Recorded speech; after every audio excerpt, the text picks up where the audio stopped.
That's the open and shut of that story. Look, man, okay. Look. Yay, that the person ran off, or Yes. persons, we don't know. Yay, okay.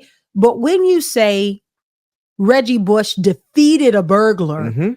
I'm going Cape Crusader. I'm thinking like, man. I'm thinking Batman. I'm thinking like, but this article literally says he yelled. Yes. Now, it doesn't say he screamed. Right. So that's different. No, it was more like Lion King.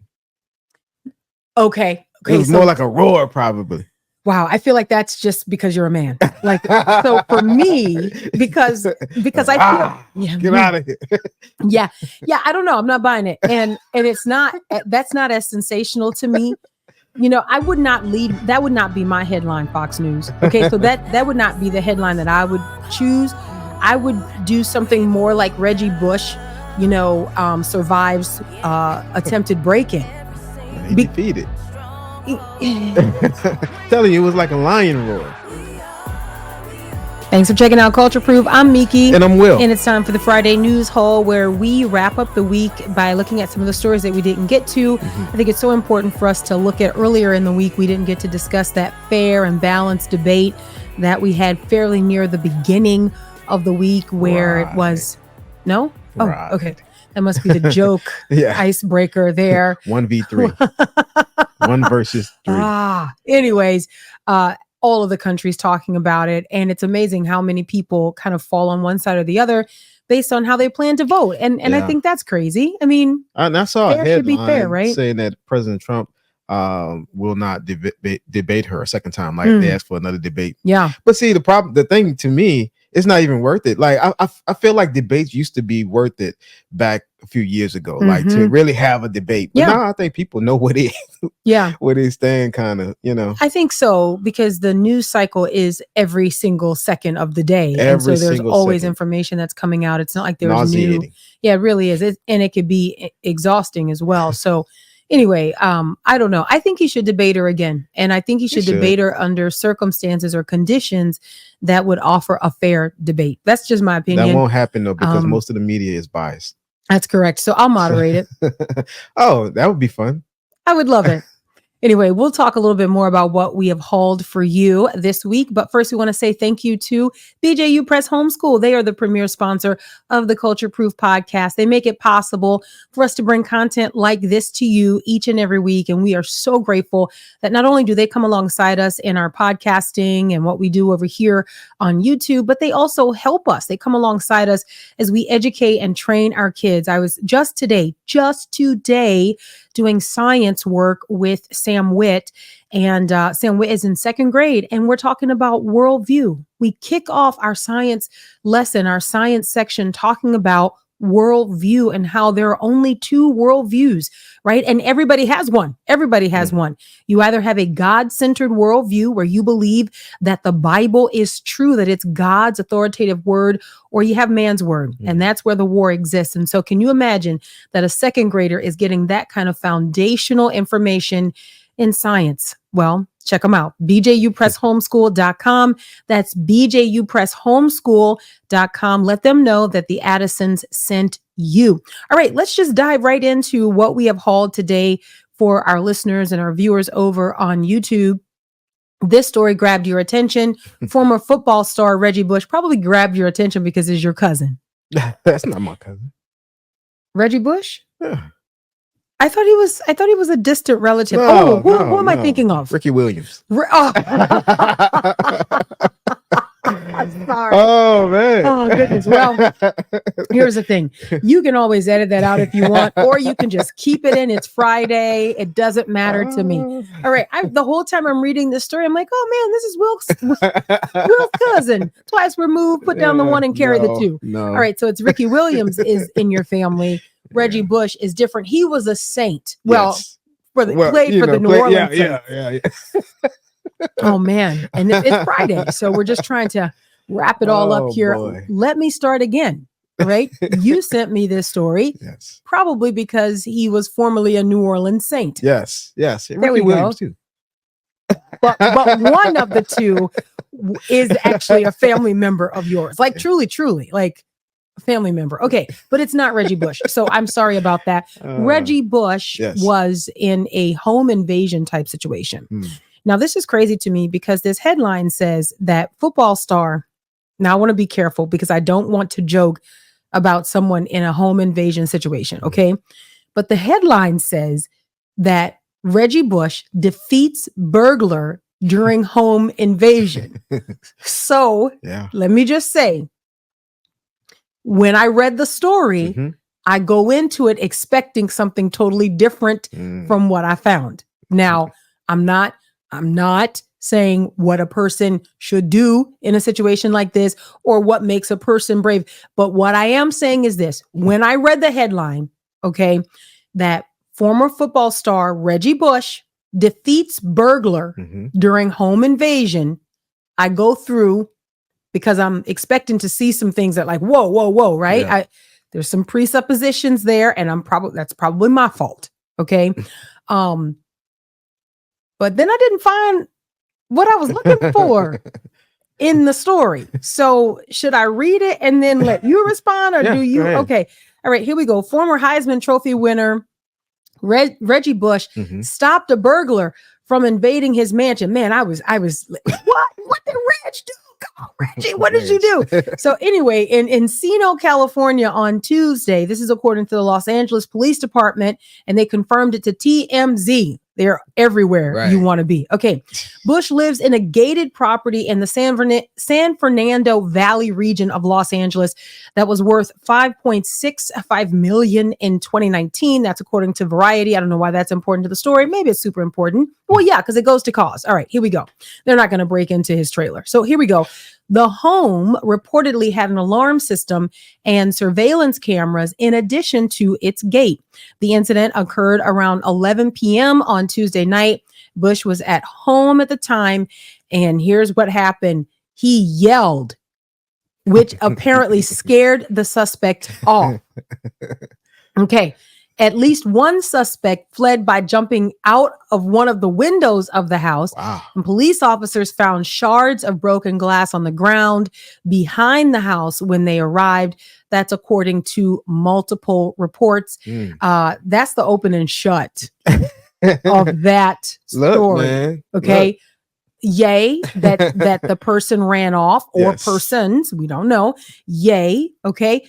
But when you say Reggie Bush defeated a burglar, I'm going Cape Crusader. I'm thinking like, I'm thinking Batman. I'm thinking like, but this article literally says he yelled. Yes. Now, it doesn't say he screamed. Right. So that's different. No, it was more like Lion King.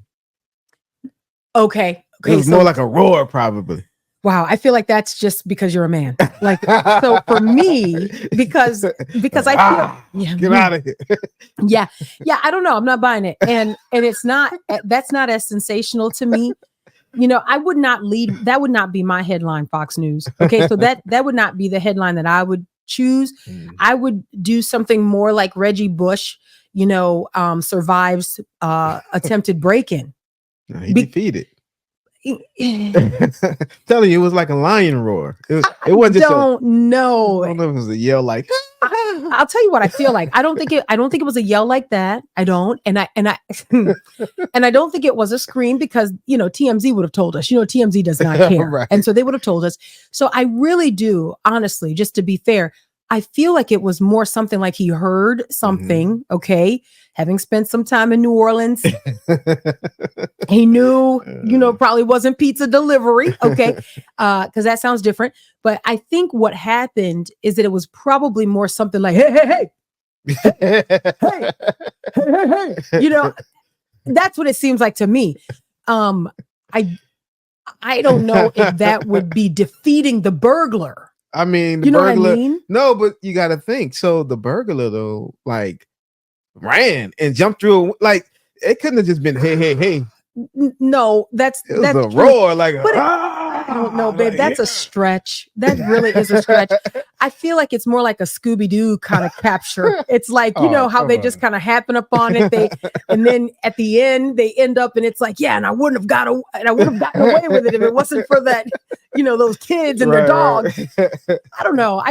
I personally don't feel like, I'm glad he was safe. Please, nobody think that I'm making light of that. I am so glad that this man was safe.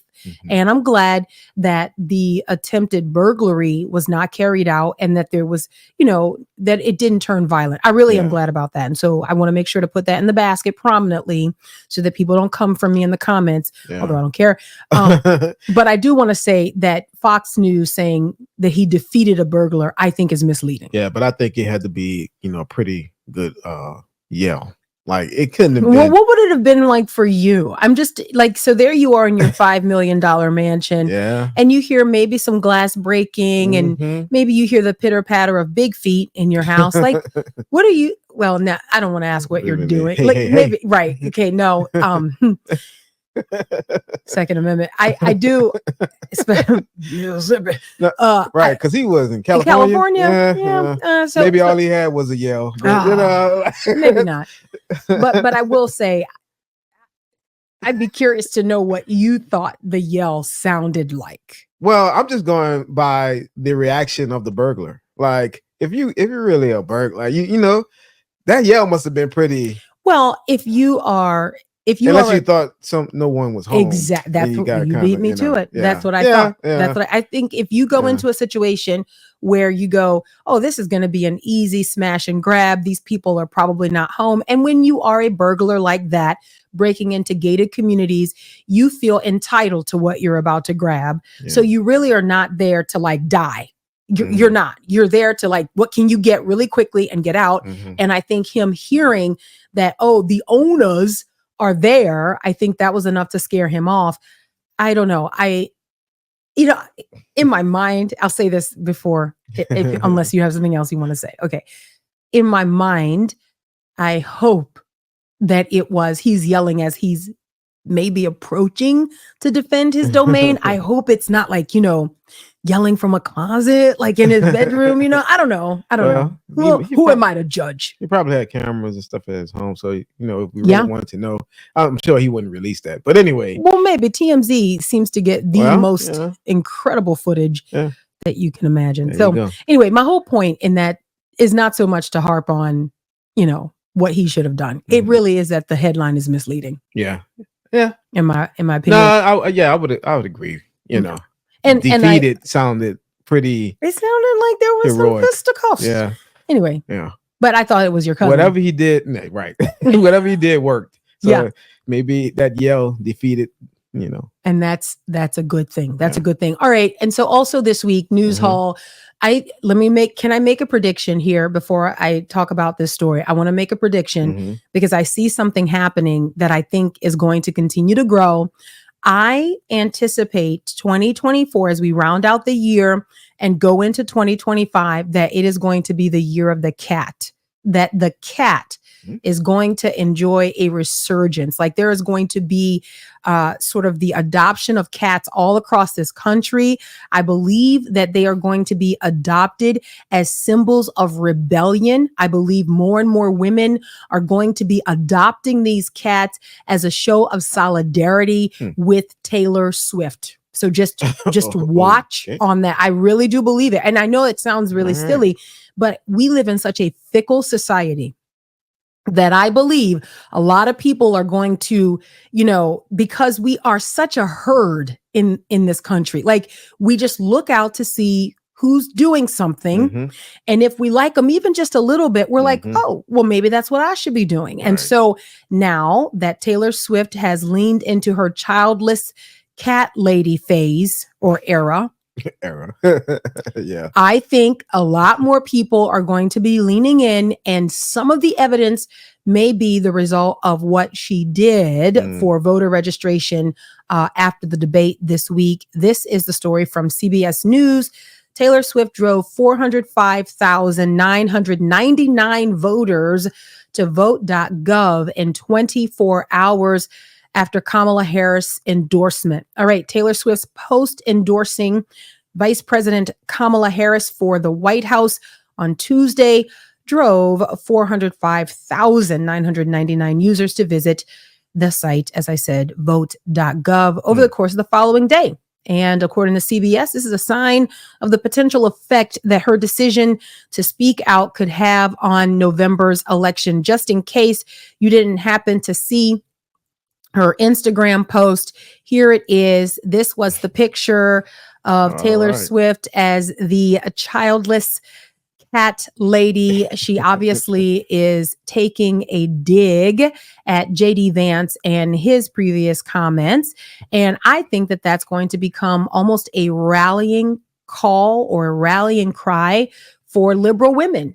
Because honestly, and this is going to sound so rude on my part here, but I think what we see in our culture is that because liberal women have no leadership and no covering, they are very easily misled. They are very easily shaped, very easily influenced. And so think of like the Shakshuka girl. I think what you're going to see is a bunch of these women modeling their lives, because that's what you do when you're so online. You model your life after the most influential influencer. And unfortunately for a lot of young women, probably too young, Taylor Swift is in that category. So I think a lot of them are going to be adopting cats and they're going to be posting about it and using it as sort of like a statement in culture. No, I think you're right. These people have a lot of influence. And our culture is one, the culture is one that, when celebrities gravitate towards something, they pull a lot of people with them. Yeah. The Stanley Cup. I mean, oh goodness. Yes. That's so true. So many things in culture that when they say, man, this is it. This is, that is so true. People start to gravitate towards that, even Christians. Christians. So you are right. It's like a pull. What are we wearing this season? Pull. What's in? What's the thing? Yeah. And because our culture is, oh my goodness, probably just fatally online. Everything spreads so quickly. And just as it kind of rises, then it's over. And my concern, even right now, my concern is what's going to happen to those cats when they go out of style. Like what's going to happen to the little kittens? What's going to happen to all the little kitties that have no use in these homes anymore? Or when the child... They got some people eating cats out in the... Listen. Okay, that... and it's crazy because he said that. Yeah. And I start seeing online people showing like this is happening in Ohio. This is happening. I'm like, listen, I don't think of Daily Wire or Morning Wire as one of those outlets that they're just like, being reckless or irresponsible in their reporting. But I do remember even before the debate, I remember them airing a claim or airing a grievance from a man saying that the Haitians are moving into our neighborhoods. And he said, look, I'm not trying to come down hard on them. They've got a different culture, different way of life. And this man, I should have pulled the clip, but this man said, look, they're going over, they're taking the ducks, wringing their necks, chopping off their heads. He said, they're eating the ducks, man. They're eating the ducks. So, and that was actually a person. Like that was not something that I just read. Right. You can hear in the man's voice that he's like, this has got to stop. So when I heard President Trump say that during the debate, I was like, oh yeah, I'd already heard that before. Yeah. And then when he was fact checked, which is not the role or the position of the moderator, right? I thought, wait, how do y'all know without a doubt that that's absolutely not true? Like, how can you say that during a debate? That is absolutely not true. Anyway, yeah. So, okay, how did we get there? Wondering what would happen. What happened to the... I mean, y'all, sorry. Sorry for anyone who gets Friday News Hall listening. This is kind of what's happening now. Well, I will say this, the Harris Walls campaign didn't waste any time in capitalizing on Taylor Swift's endorsement. They developed some Harris Walls friendship bracelets, which I assume are important to Swifties. They have captured that. And as of Wednesday of this week, those friendship bracelets were sold out on the Harris Walls campaign website. Again, how fickle are we? How, and one of the things that I thought was really interesting about this Taylor Swift endorsement was that she says, I've done my research, I've arrived at my position. Okay. And as if there was a question. Right. I mean, it's not surprising. This is not surprising. Right? Come on. Like, it's insane. I've done my research. Yeah. Yeah, really. Like we already knew. You were supposed to believe that this was totally based We on. already knew that this is where you were going. Like, come on. Yeah. Like, that's so crazy. She was waiting for the first debate because she just wasn't sure. And so then once she saw the debate and she saw how prepared how astute Kamala was, not prepared because no one was supposed to get the questions ahead of time. So I just want to make sure that that's clear. But yeah, she believes that Kamala has a steady hand and she believes that she's the candidate for this hour. She believes that Kamala champions the issues that matter to her. And it's amazing how many Swifties will have those same issues matter to them because Taylor said so. I'm telling you, look, influence is leadership. Boy. And if, visits to vote.gov are any indication of just how influential this leader, Taylor Swift, is, man, people better look out. Disciple your children. Get your people. Now, look, if this is your conviction and you're all into this and you're like, yeah, then you should be really, really happy. So just swipe off this. Okay. This is not for you. But if you are like, whoa, I really want people to understand that championing death goes against biblical morality, you better put in the work. Better put in the work. All right. Last story for this Friday News Haul. I got to tell you, I was confused because I saw the headlines this week and almost immediately a little bit like okay, I don't understand what's going on here. Tyreek Hill. Yes. Okay. Tell me about this. What happened this week with him? Okay, so I have been trying to follow what was going on. But Tyreek Hill was on his way somewhere. He actually had a football game, the first game of the season that day, and he was detained because of reckless driving. He was speeding or something was going on. And so you see these videos when the videos came out, because I didn't know what was happening. I just saw that headline, but then the video came out and it was like, Tyreek Hill, come on, man. Tyreek Hill. So he plays for the Miami Dolphins. Plays for the Miami Dolphins. Okay. He's a wide receiver. He's a star. He's good. Okay. He's a great player. Great player. Matter of fact, in that game they had later that day, he scored an 80-yard touchdown. He's a great player. Okay. One of the fastest men in the NFL. Okay. But he was detained for reckless driving or whatever it was. And he was speeding. Yeah. He didn't comply. No. Initially, when the police officer said, roll down your window, keep it rolled down. He didn't do it. He didn't roll his window down. So you can see that the officer is getting mad and he's like, I told you to roll your window down. Yeah. He didn't roll. So he's banging on his window. So Tyreek Hill is mad about that. But then the police officer was like, okay, we're not going to do this. Get out the car. Yeah. Get out. So get what I saw in the video was apparently this officer was talking to him and help me out on the details of this. This officer is talking to him, but then he's like, all right, just give me my citation or whatever. He kind of gets agitated and then rolls his window up. Yeah, almost like you should know who I am. Look at me. And then just get it over with. Yeah. And then he's out. He's okay. It was a total disregard for authority. So the officer pulls him out. Pulls him out by force. Pulls him out. And puts him on the ground, and he's on the ground. He's like, man, I just had surgery on my knee. And, so the officer is getting aggressive. But if you would have rolled your window down, in the first place, this probably would not have happened. And if it would have happened, that police officer would have been wrong. Yes, right, correct. But if you would have obeyed that command and rolled the window down, man, 9 times out of 10, I believe that it wouldn't have went like it went. Yeah, it's amazing. But these guys, you know what I'm saying? And then you have all these other analysts, coming to the side, black men in America, that whole narrative, about, they should have known that this was going to happen. This happens all the time. And it's like, come on, man. Well, what happened was he didn't comply. Right. They don't like to why is that, point why that is out. that so difficult to process? Man, why is compliance racism? I don't understand that. And the other thing I don't understand is that I read that he was calling for the officer to be fired. This officer is on administrative duty or administrative leave or something like that, or desk duty maybe. Yeah. And they're investigating. He's lawyered up. His lawyers are saying that this officer used excessive force. Yeah. I don't understand. So here's the thing. What I really perceive Mr. Hill to be playing to is his professional athletic privilege. Yeah. I really do. I believe that what he is saying is, you can't do that to me.